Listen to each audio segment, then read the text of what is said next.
안녕하세요. 2월 2일 목요일 말드라에 오신 여러분들을 환영하고 축복합니다.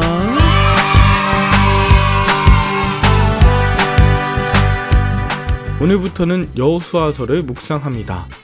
여호수아서는 이스라엘이 가나안 땅을 차지하기 위한 수많은 전쟁이 나오는 본문인데요.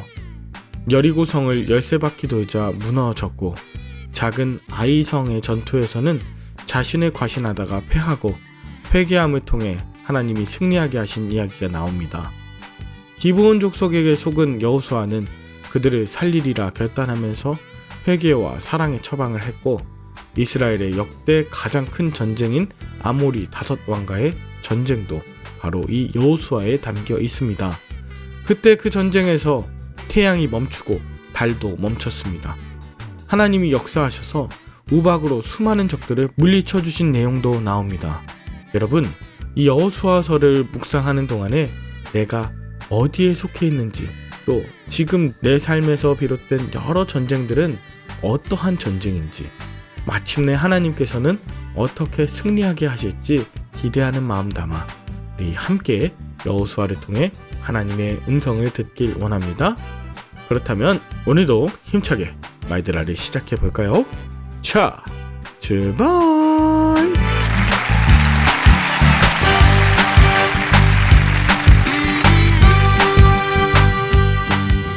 오늘 여호수아 1장은 여호와의 종 모세가 죽은 후에 여호와께서 모세의 수종자인 여호수아에게 말씀하여 이르시되 라고 시작하죠. 모세는 바로와 이스라엘의 목전에서 큰 권능과 기적을 행했던 자였어요. 그러나 가나안 땅을 눈앞에 두고 그는 죽음에 순종하여서 여호와의 종으로서의 사명을 감당했습니다. 그리고 모세의 수종자였던 여호수아를 주님께서 쓰시죠.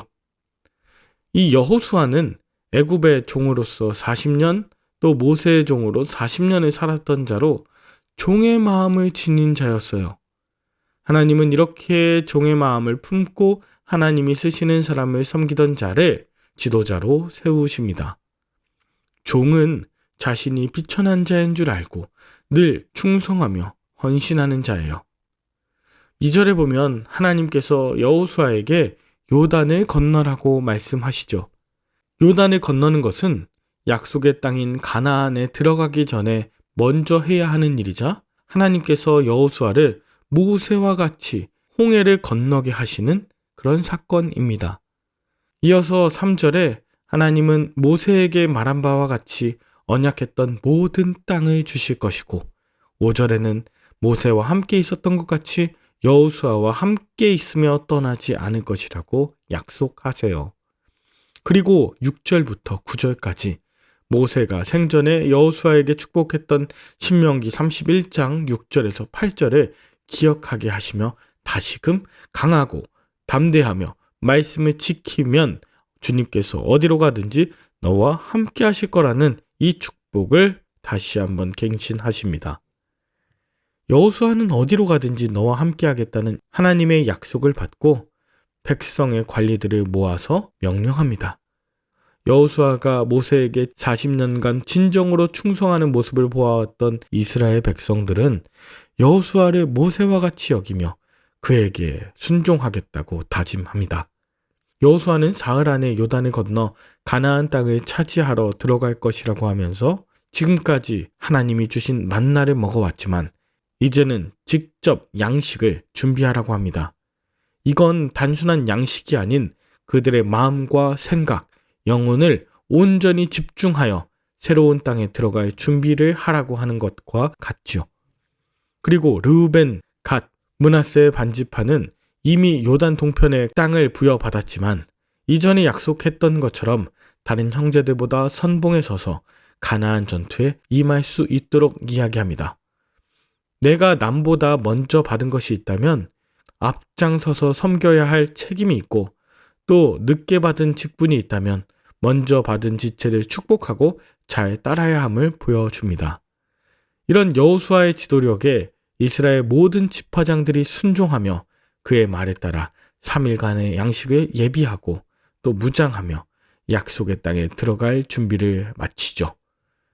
여호수아 같은 이런 탁월한 지도력은 학연, 지연, 혈연 이런 것이 아니라 오직 하나님이 함께 하실 때에만 공동체원들이 순종하고 강하고 담대하게 되어 약속의 땅 가나안을 향해 나아갈 수 있게 되는 것이죠.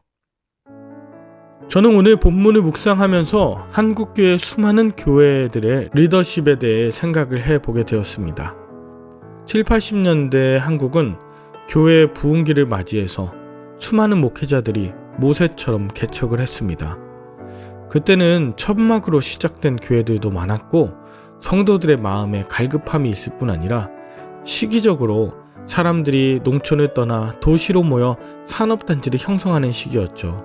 모두가 새로운 지역, 새로운 공동체를 이루며 신앙생활이 시작되었습니다. 그래서 그때 개척했던 분들은 이분들에게 능력과 또 위로가 필요해서 성령 운동이 충만했던 시기이기도 합니다. 그런데 그때 개척하셨던 목사님들 대부분 이미 은퇴를 하시거나 향후 5년 안에 은퇴를 하셔야 하는 목사님들이 굉장히 많습니다. 우리 교단에도 적어도 400명이 넘는 목사님들이 향후 5년 안에 퇴임을 하셔야 합니다.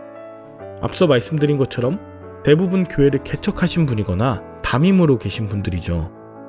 문제는 이런 교회들의 후임 목사님을 모시는데 여러 진통을 겪는다는 사실입니다. 첫째는 은퇴하시는 목사님이 모세처럼 사라지지 않는 것이요, 둘째는 여호수아처럼 잘 훈련된 목회자가 부족하다는 것이요, 마지막 세 번째는 교인들이 새로운 여호수아의 리더십에 순종하기보다 이제는 나름의 기득권층이 형성되었고 그 안에서 권력의 갈등이 있는 그런 교인들이 되었다는 사실입니다. 그러나 오늘 본문을 보면 하나님이 모세를 데려가시고 여호수아를 리더로 세우신 이유가 무엇입니까? 여러분, 모세는 애굽에서 탈출했던 경험이 있고 미디안 광야에서 40년간 살면서 양떼를 쳐 보았기에 이스라엘을 출애굽시키고 광야에서 훈련시키는데 준비된 인물이었습니다. 그러나 이제 광야 생활을 마치고 가나안에 들어가 약속의 땅을 차지하기 위해 새로운 리더십으로 준비된 여호수아를 세우시는 하나님의 뜻을 살피게 됩니다.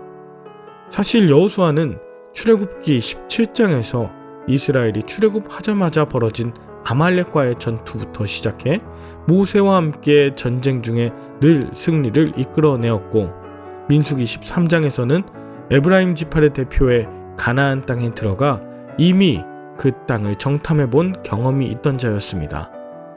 가나안 정복을 위한 새로운 시대에 하나님은 준비된 여호수아를 이스라엘의 새로운 리더로 세우셨던 것이죠. 마찬가지입니다. 수많은 교회에 새로운 목회자가 부임을 합니다. 하나님이 함께 하시는 교회, 하나님이 쓰시는 준비된 목회자라면 마음을 다해 새로운 비전에 함께 순종하시길 바라요. 또한 가정과 사업, 신앙생활을 하시는데 마주하는 수많은 요단들이 있을 줄 압니다. 그때 가족들이 마음을 다해 예배하고 기도하며 또 담대하게 하셔서 함께 요단을 건너시고 사업체나 일터 어디서든 주님께서 함께하여 주신다면 그 요단을 건너 새로운 약속의 땅으로 방도하게 되실 것입니다. 이것을 위해 간구하시는 저와 여러분들의 하루가 되시길 축복하며 함께 기도할까요? 하나님 아버지, 우리에게 새로운 한 해로 신앙적인 가정, 주님의 함께 하시는 교회, 선교적 일터를 허락해 주심에 감사합니다. 주님의 말씀을 듣고 순종하며 행하는 모든 일에 함께하는 동역자들 모두 하나 되게 하여 주시옵소서.